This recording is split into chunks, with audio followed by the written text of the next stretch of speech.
اور جو عدالت بنائی گئی وہ قانون اور آئین کے مطابق نہیں تھی، وہ رولز کے مطابق نہیں تھی، تو پھر اس عدالت کا وجود جو ہے اس کے اوپر سوال اٹھے گا، اور پھر جو ٹرائل ہو رہا ہے یہ پورے کا پورا کالعدم جو ہے آپ نہ کریں، یہ دو جج صاحبان ڈر کر نہ کریں، لیکن یہ سپریم کورٹ کا سنگل بینچ یا پھر اس سے بڑا بینچ جو ہے اسے ضرور کالعدم قرار دے گا۔ فیصلے میں کہا گیا کہ جیل ٹرائل کا مطلب ان کیمرہ سماعت نہیں ہے بلکہ اوپن ٹرائل ہی ہے۔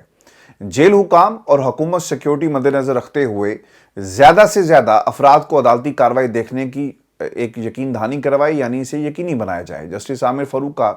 شاہ محمود قریشی کی درخواست ضمانت مسترد کرنے کا یہ تحریری فیصلہ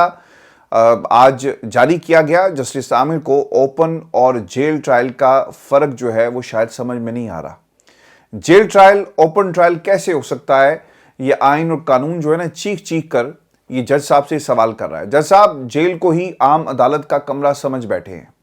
اس دلیل کا مطلب کیا ہوا؟ اگر یہ کہیں کہ ملزم کے ارد گرد سیکیورٹی لگا دی جائے اور آپ یہ کہیں کہ جناب 10 لوگوں کی موجودگی میں ٹرائل کر دیا جائے تو کیا وہ فیئر ٹرائل ہوگا؟ عامر فاروق صاحب نے اوپن ٹرائل کی بہت ہی ایک عامیانہ تشریح کی ہے، اور چیف جسٹس کے عہدے پر بیٹھ کر اتنی عامیانہ تشریح جو ہے وہ ایک چیف جسٹس کے عہدے کے شائنہ شان نہیں ہے۔ ویورز، یہ سوال کہ عمران خان کے اوپن ٹرائل کے معاملے پر ایک ہی عدالت کے دو ججز کی قانونی تشریح میں اب تضاد کیوں پایا جاتا ہے،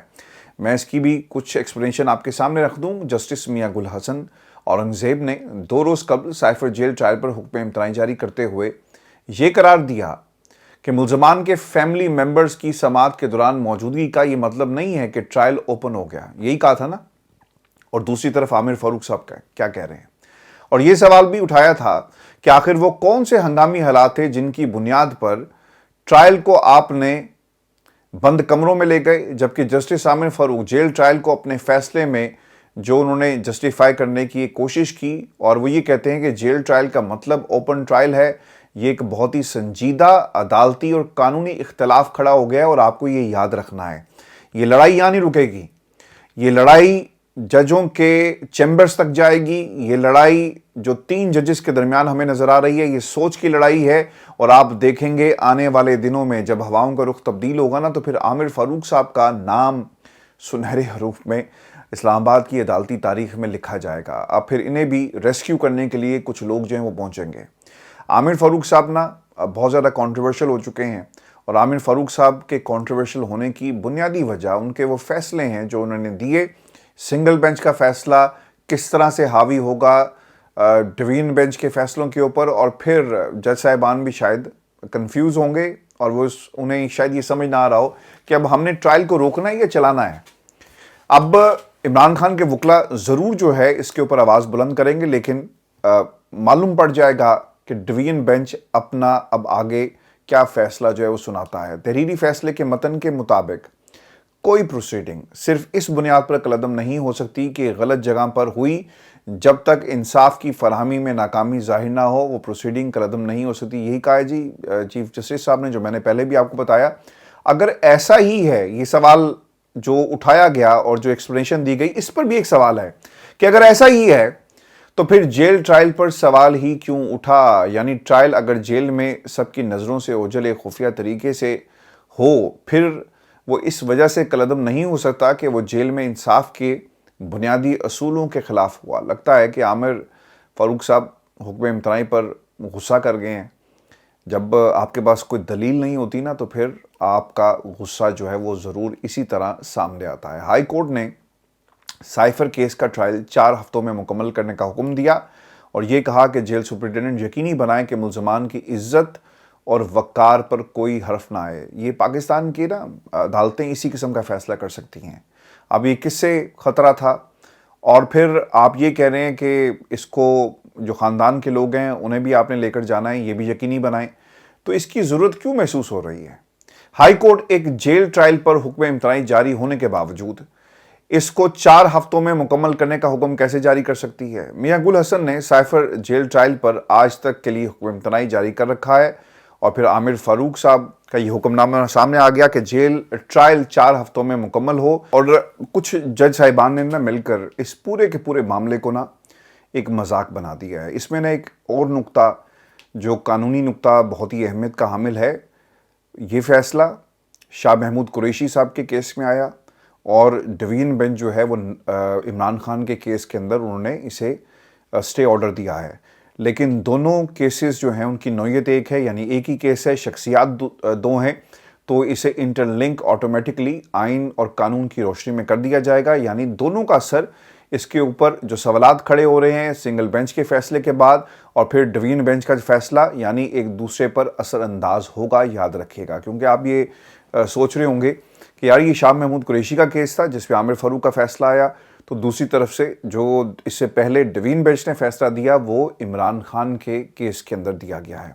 ویورز، فیصلے میں یہ بھی کہا گیا ہے کہ چیئرمین پی ٹی آئی بڑی سیاسی جماعت کے سربراہ ہیں، ان کی سیکیورٹی جو خدشات ہیں اس کی بنیاد پر یہ کیا گیا. یعنی عامر فاروق صاحب نے یہ نتیجہ کیسے اخذ کر لیا کہ عمران خان کو عدالت لانے سے سیکیورٹی خدشات پیدا ہوں گے، اور چیف جسٹس قاضی فائز عیسیٰ نے نیب ترمیم کیس اپیلوں میں عمران کو ذاتی حیثیت میں پیش ہونے کی آپشن دیتے وقت یہ کیوں نہیں کہا کہ ان کو سیکیورٹی خدشات ہیں. تو چلیں ہم سب اٹھ کر ان کے سامنے چلتے ہیں. یہ عدالت کا کام نہیں ہے کہ وہ جسٹیفائی کریں، یہ حکومتیں کہتی ہیں اور حکومتوں کا ایک ایجنڈا ہوتا ہے جس ایجنڈے کے اوپر وہ کام کر رہی ہوتی ہے. اب یہ عامر فاروق صاحب کا متضاد اور متنازع فیصلہ اسلام آباد ہائی کورٹ کے اندر ایک میچ پڑ گیا ہے. ویورز، شاہ محمود قریشی اور پھر دوسری طرف عمران خان اور ایک طرف عامر فاروق صاحب اور پھر دوسری طرف دو جج صاحبان جس میں جسٹس اورنگزیب ہیں اور پھر جسٹس رفت، یعنی ان کے دونوں کے فیصلے سے عامر فاروق صاحب کو بہت زیادہ تکلیف ہوئی ہے جو اس وقت ہمیں ان کے فیصلے میں نظر آ رہی ہے. پھر ویورز یہ بھی سوال کہ سائفر کیس جیل ٹرائل کے انٹرا کورٹ اپیل میں اب کیا ہوگا. دلچسپ بات یہ ہے کہ عامر فاروق صاحب نے شاہ محمود کی سائفر کیس میں ضمانت کا فیصلہ ایک ایسے وقت میں جاری کیا جب ہائی کورٹ کا ڈویژن بینچ آج عامر فاروق ہی کے پہلے فیصلے کے خلاف intra court appeal jail trial پر 2 روز کے لیے حکم امتناعی جاری کرنے کے بعد سننے جا رہا ہے. قانونی طور پر کسی سنگل بینچ کا فیصلہ ڈویژن بینچ پر لاگو نہیں ہو سکتا، لہٰذا آج ڈویژن بینچ اپنی کارروائی اس متنازع فیصلے سے بالکل اپنے آپ کو ڈیٹیچ کرے گا. اٹارنی جنرل صاحب بھی جو ہیں وہ عدالت کو انہیں مطمئن کرنا ہوگا، اور مجھے تو صرف اور صرف لڑائی نظر آ رہی ہے. عامر فاروق صاحب کے کنڈکٹ کو بھی اگر دیکھا جائے تو وہ بھی متنازع ہو گیا. اس سے پہلے یہ جو اسی عدالت کے جج صاحب تھے جو سینیورٹی میں دوسرے نمبر پر ہیں، اور انہوں نے یہ سوال اٹھایا تھا عامر فاروق صاحب سے کہ آپ نے سارے کے سارے اختیارات جو ہیں وہ اپنے پاس رکھے، ایڈمنسٹریٹو جو اختیارات ہیں انہیں تقسیم کرنا بہت ہی ضروری ہوگا اگر آپ نے عدالت کو چلانا ہے عام بندے کے لیے. اگر آپ نے خاص لوگوں کے لیے عدالت کو چلانا ہے تو پھر آپ جو مرضی کریں. اور اس طرح ویورز لگتا ہے کہ عامر فاروق صاحب ایک سہولت کاری اپنے فیصلوں کے ذریعے کر رہے ہیں حکومت وقت کی اور کچھ لوگوں کی. اب ججز کی لڑائی کا اثر فیصلے پر کیا پڑے گا؟ آپ کے ذہن میں یہ سوال ضرور ہوگا. اگر اسلام آباد ہائی کورٹ کا ڈویژن بینچ سائفر ٹرائل روکنے کے حکم میں توسیع کرتا ہے تو اس صورت میں آفیشل سیکرٹ ایکٹ خصوصی عدالت کے جج ابو الحسنات محمد ذوالقرنین کے سامنے پروسیکیوشن سنگل بینچ کا اور P T I division bench کے آرڈر کی مصدقہ کاپی لے کر پہنچے گی. ایک کہے گا کہ جناب 1 ماہ کے اندر ٹرائل آپ نے ختم کرنا ہے، اور دوسرا کہے گا کہ جناب آپ پر یہ سپریم ہائی کورٹ کا جو فیصلہ ہے وہ اس پر عمل درآمد کرنا آئینی اور قانونی طور پر آپ اس کے پابند ہیں، اور ڈویژن بینچ کا یہ فیصلہ ہے کہ اس کو فوری طور پر روک دیا جائے. اب ویورز، یہ سوال کی لڑائی کہاں جا کر رکے گی؟ ججز کی لڑائی بھی بہت دور تک جاتی ہمیں نظر آ رہی ہے، اور اس سے پاکستان کا نظام انصاف بھی سب کے سامنے ایکسپوز ہوگا، مزید ایکسپوز ہوگا، جتنا ہونا تھا اس سے زیادہ کہیں ایکسپوز ہوگا، کیونکہ ایک ہی ہائی کورٹ کی 2 عدالتیں ایک ہی معاملے کی الگ الگ تشریح کر رہی ہیں، یعنی الگ الگ فیصلے جو ہیں وہ پاکستان کی عوام کے ہاتھ میں رکھے جا رہے ہیں. اور ویورز، آپ کو یہ بھی بتا دیں کہ گرفتاریوں کا فائنل سیزن اب جو ہے وہ شروع ہو گیا، اور پاکستان تحریک انصاف کے خلاف ایک گرینڈ آپریشن جو ہے وہ پورے ملک کے اہم شہروں میں ہونے جا رہا ہے. آپ نے 9 مئی کے واقعات کے بعد پاکستان تحریک انصاف ان کی قیادت 2nd ٹیئر 3rd ٹیئر کو پاکستان کی سیاست سے مائنس کر دیا. 9 مئی کے بعد پاکستان تحریک انصاف کے درجنوں رہنماؤں کو گرفتار کیا گیا. اکثریت نے پارٹی کو چھوڑنے کا اعلان کیا، انٹرویوز ہوئے، پریس کانفرنسز ہوئی، سابق ارکان اسمبلی کو ٹارگٹ کیا گیا، ٹکٹ ہولڈرز کو ٹارگٹ کیا گیا، اور مستقبل میں پارٹی ٹکٹ کے خواہشمند پارٹی رہنما طویل عرصے سے مقامی سیاسی منظرنامے سے بھی اس وقت غائب ہیں۔ اب جیسے جیسے الیکشن قریب آ رہا ہے نا، ویسے ویسے پاکستان تحریک انصاف کے امیدواروں کی گرفتاریاں اور اس کا خدشہ جو ہے نا وہ بڑھ گیا ہے۔ 8 فروری 2024 کو ہونے والے عام انتخابات میں پارٹی کے ان امیدواروں کو انتخابات سے دور رکھنے کا فیصلہ کیا گیا جو جماعت کے ٹکٹ کے لیے متوقع اور موزوں امیدوار جو ہیں وہ سمجھے جا رہے ہیں۔ اب یہ سوال یہ ہے کہ کیا پوری پارٹی کو مائنس کیا جائے گا؟ پی ٹی آئی کے سینیٹر ڈاکٹر زرکا کے مطابق پی ٹی آئی کے بہت سارے امیدوار ایسے ہیں جنہیں فون آ رہا ہے، جنہیں گرفتار کرنے کی دھمکی دی جا رہی ہے، ان کے رشتہ داروں کو ڈرایا جا رہا ہے، دھمکایا جا رہا ہے، یعنی ایک گرینڈ آپریشن کی منصوبہ بندی جو ہے وہ الیکشن سے کچھ روز پہلے ہمیں ہوتی ہوئی نظر آ رہی ہے کہ کسی طرح آپ نے امیدواروں کو جو نامینیشن پیپرز ہیں وہ جمع نہیں کروائیں دے رہے، اور اگر کوئی کرے گا تو ہم اس کو اٹھا لیں گے۔ پاکستان تحریک انصاف نے امیدواروں کی فائنل لسٹ جو ہے وہ تیار کر لی ہے، اور خبریں یہ آ رہی ہیں کہ خان صاحب کو یہ لسٹ جو ہے دکھائی جائے گی، اور اس کے بعد متوقع طور پر اس لسٹ کا باقاعدہ جو ہے وہ اعلان کر دیا جائے گا۔ ادھر سے اعلان ہوگا، اس طرف سے دوسرا اعلان ہوگا، اور پھر ہم ایک اور جنگ بھی پاکستان میں یہ جو پلینگ فیلڈ دی گئی ہے نواز شریف کو کھیلنے کے لیے، اس میدان میں ہم الیکشن سے پہلے ایک لڑائی جو ہے وہ ہوتے ہوئے دیکھ رہے ہیں۔ ویورز، پی ٹی آئی کا ٹکٹ لینے والوں کے ساتھ سوال یہ ہے کہ کیا سلوک ہوگا۔ پنجاب کے کئی اضلاع خیبر پختونخوا میں متوقع امیدواروں کو بالواسطہ یا بلا واسطہ ذرائع سے پتہ چل گیا ہے کہ اگر ان میں سے کسی نے پاکستان تحریک انصاف کے ٹکٹ کی خواہش ظاہر کی یا اس سلسلے میں کوئی سرگرمی کی تو انہیں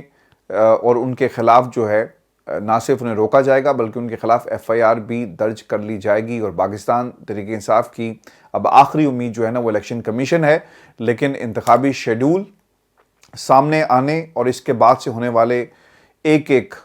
واقعے کی روشنی میں اگر ہم الیکشن کمیشن کے رویے کو دیکھیں تو مجھے تو ان سے کوئی امید نظر نہیں آتی، اور ان امیدواروں کے لیے بھی کوئی امید کی کرن نہیں ہے۔ الیکشن کمیشن اگر عمران خان کے حوالے سے فیصلے دے سکتا ہے کسی کا اعلی کار بن کے، تو یقیناً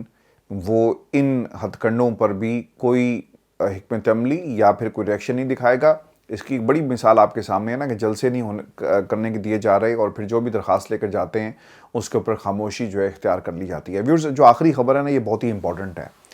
آپ کو یاد ہوگا کہ خان صاحب کے حوالے سے کچھ عرصہ پہلے ایک ان کا خطاب جو ہے وہ سوشل میڈیا پر وائرل ہوا۔ پاکستان تحریک انصاف کو آپ نے جلسوں کی اجازت تو نہیں دی، اور اگر آپ دینا چاہتے تو دے سکتے تھے، لیکن اجازت ان کو نہیں ہے۔ اب ایک طریقہ کار جو ہے وہ نکالا گیا۔ طریقہ کار یہ ہوگا کہ پاکستان تحریک انصاف اپنی مہم کا جو آغاز کرے گی وہ عمران خان کی آواز میں ہی کرے گی، اور عمران خان خود جو ہے جلسے، جلوس اور جہاں جہاں بھی آن لائن جو ان کی پریزنس ہے، جہاں پہ انہیں اجازت ملے گی وہاں پر خود خطاب کریں گے۔ اب یہ ہوگا کیسے؟ کچھ عرصہ پہلے آپ کو یاد ہوگا کہ خان صاحب کے سے وابستہ ایک تحریر باہر آئی، اور اس تحریر کو آرٹیفیشل انٹیلیجنس کے ذریعے عمران خان کی آواز میں جو ہے وہ ڈب کیا گیا، اور پھر ان جلسوں میں یعنی اس کو سوشل میڈیا پر جو ہے چلایا گیا۔ اب جہاں جہاں جس حلقے میں عمران خان کے لوگ جو ہیں یعنی تحریک انصاف اگر جلسہ نہیں کر سکتی تو عمران خان کی آواز میں ان تقاریر کو چلایا جائے گا، اور عمران خان جو یہ تقریر جو اندر سے پیغامات آئیں گے اور اندر سے جن باتوں کو اس میں شامل کیا جائے گا وہ ڈب کی جائیں گی آرٹیفیشل انٹیلیجنس کے ذریعے عمران خان کی آواز میں، اور اب یہ حکمت عملی جو ہے تیار کی گئی ہے۔ لیکن ویورز، آپ نے جلسے بند کر دیے، جلوس بند کر دیے، کنونشنز نہیں ہو سکتے، کارنر میٹنگ سے بھی آپ خطاب نہیں کر سکتے۔ ایک شخص جو ہے کوئٹہ میں بیٹھ کر پاکستان کی خواتین کے حوالے سے طرح طرح کی باتیں کرتا ہے، تو یہاں پر بھی یہ جو عورت مارچ والے ہیں یا پھر یہ دیگر خواتین کی جتنی بھی NGOs ہیں، انہیں بھی میدان عمل میں آ کر ضرور نواز شریف کا گریبان پکڑ کر پوچھنا چاہیے کہ آپ نے یہ جو بات کہی ہے یہ کیوں کہی، اور مجھے دکھ اس بات کا ہے کہ نواز شریف صاحب نے یہ باتیں جو ہے نا اپنی بیٹی کی موجودگی میں کی۔ انہیں ایسی باتیں نہیں کرنی چاہیے، اور اس سے پاکستان کی عوام کو، خاص طور پر خواتین کو نا ایک بہت ہی ایک شوق ملا جو گفتگو آپ نے کی ہے۔ ویورز، یہ شو تھا آج کا ہمارا۔ اپنے کمنٹس بھیجیے گا، چینل کو ضرور سبسکرائب کریں، اور میں آپ کو جاتے جاتے جو ٹارگٹ ہے ہمارا، ہم اس کے بہت قریب بڑھ رہے ہیں، اور آپ کے تعاون سے آلموسٹ ہر ویڈیو کے اندر ہمارے 1100 سے 1200 سبسکرائبرز جو ہیں وہ پلس ہو رہے ہیں. آپ کا بہت شکریہ اس تعاون کا. اس کو کنٹینیو کریں تاکہ ہم 2023 کے اختتام سے پہلے اپنے اس ٹارگٹ کو اچیو کر سکیں. ویورز اپنا خیال رکھیے گا. اجازت دیجیے. اللہ نگہبان.